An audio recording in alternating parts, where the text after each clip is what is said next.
right there. I am Keith Souza. I'm joined by Dave Scott and Sam Dosser, and we are live. We are coming at you live from the Basketball Hall of Fame, 413-736-1450. Now, guys, I wake up Monday morning. Actually, no, it's Tuesday morning. Monday night, I was back in Philadelphia. Went for a nice dinner with my mom and my dad.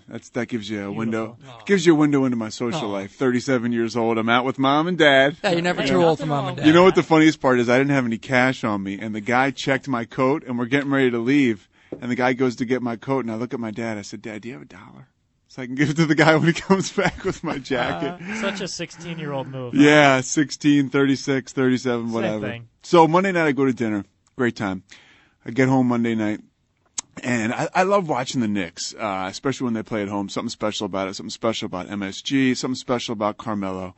He went off for 44 on Monday night, but if you saw the game, you know, the Knicks lost. And it was on a buzzer beater by Dirk Nowitzki. Now, all that's going on at the Garden. And Raymond Felton's soon-to-be ex-wife, and I don't know how to pronounce this name. I think it's Ariane.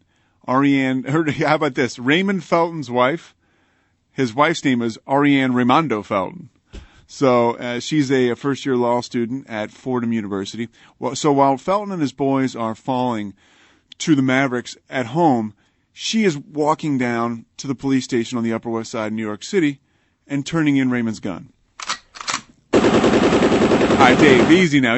Now, Raymond Felton. See, I have experience with Raymond Felton, having done public relations for the Bobcats. I probably worked with Raymond for about 4 years, hands-on. And since he was a rookie, drafted 5th overall in the 2005 draft, I think it was. Raymond Felton's a good guy from what I know. Basically, when I woke up Monday or Tuesday morning and I saw this come across the wire, I thought to myself, something's wrong with this story. It didn't make sense to me, and I've had some real good experience with this guy. Story goes, Raymond and his wife, in the NBA, look, there's certain things that these guys do. Allegedly, Raymond was cheating on his wife, or she feels he was cheating on her.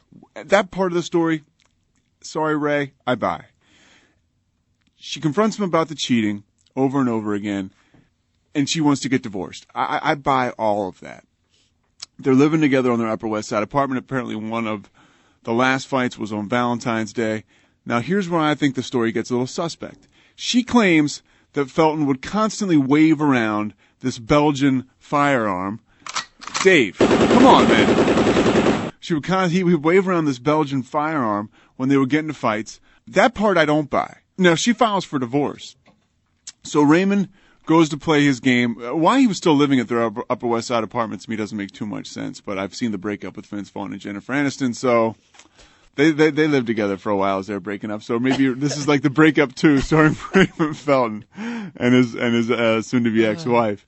So in the breakup 2, she decides to, like we mentioned, bring his gun to the police station while he's gone. Obviously, it's unregistered in New York City, and that is huge trouble to have an unregistered firearm in New York City, especially with like the hollow point bullets he had. I have a certain take on this story, and here's what I think happened. I think that Raymond was probably messing around. I think that you probably caught him messing around. I think that they got into fights. I think that she wanted to get divorced. And then I think that in talking to her divorce lawyer about the gun being in the house and her obviously knowledge of the gun, her divorce lawyer may have said, you know what? If you walk that gun down to the police station, turn that in and say that, you know, possibly he even if Raymond had held it in her presence, you know, that can be taken to a whole nother level. And all of a sudden now Raymond's waving it around. We've got another story of a guy in the NBA getting married and getting himself into trouble. I believe it'll come to light that he never waved the gun around at her. I think that, but the damage has already been done to Raymond Felton and his reputation. He's in big trouble now because as far as their divorce settlement and divorce court is concerned, that's all going to play out in court. But hey, women are sometimes crazy.